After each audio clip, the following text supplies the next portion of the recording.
Guys, you ever notice that sometimes you just can't beat the classics?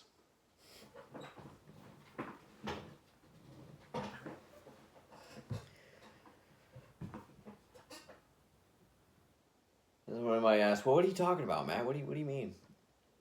I'm talking about like the old TV shows. You know, old sitcoms that we used to watch.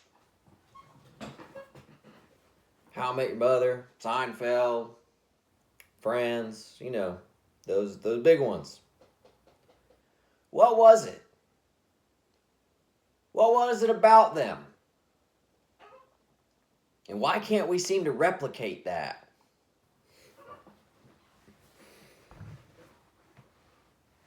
My wife and I were talking about this topic not too long ago, trying to figure out the differences. Because entertainment has changed. And even though we've gotten real advanced with the technology and they can do a lot of cool stuff with the effects, there are some things you just cannot replace. And what are those things? Guys, this is going to be a light lesson. I'm just kind of talking about just things that I don't know, just stuff that I think about. Well, what were some things that I feel like they did back in the old sitcoms that they don't do anymore? That I feel like had an own air of magic to it that actually made it good, made it better. Well, one was props. I feel like the sets and the props that they used to use back in the day were real. I think they made a lot of real sets. Paper mache. You know, they built them. Can I share with ice cream? No, not having ice cream this early. Go find something to do. And I feel like that added an element to it. And when they took it away and replaced it with, you know, green screen everything and CGI everything, I feel like that taking away that realistic element to it, even though maybe sometimes it looked cheesy at times, actually left a void. What's another thing? Multiple actors and actresses in the shot. In most of the shots. Always. When you only have one set or two sets, you have to get creative where you put your character placements around. It made it like a screenplay.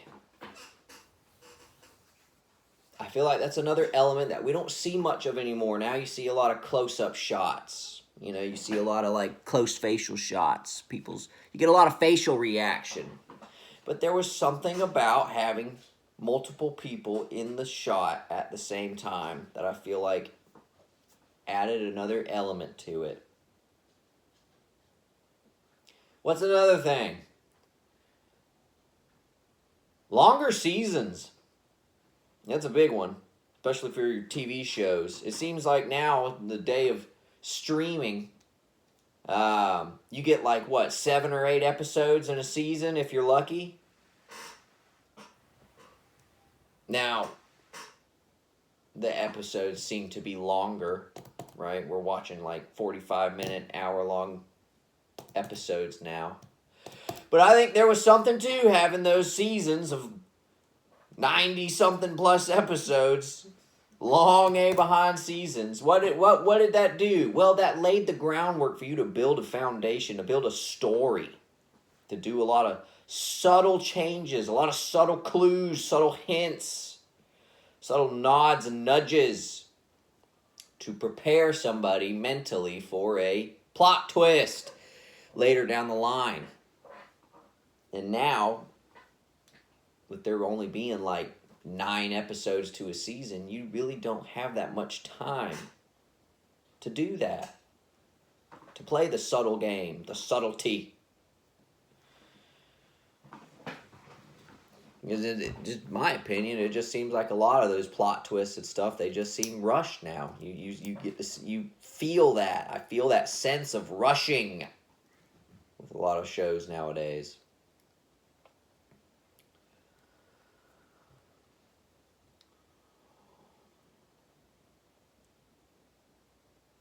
I feel like those are the big ones.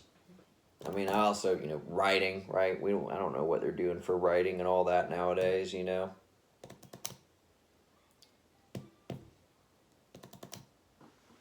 don't know if you guys noticed this pad down here. Sometimes I like to press the little buttons on it or whatever. It's a Star Trek Next Generation big mouse pad that I got the laptop and my mouse on. Next Generation was probably like a big favorite of mine. There was just something about the ambience. That show had a way of immersing you into it. You really just felt like you were on the Enterprise. The way the air would whir, little beeps and boops in the background. Blade Runner did a good job of that too. Really making you feel like you were in the city.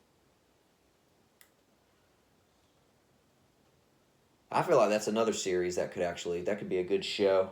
Blade Runner. If you made it like I feel like if you made it more about the city and less about the specific characters.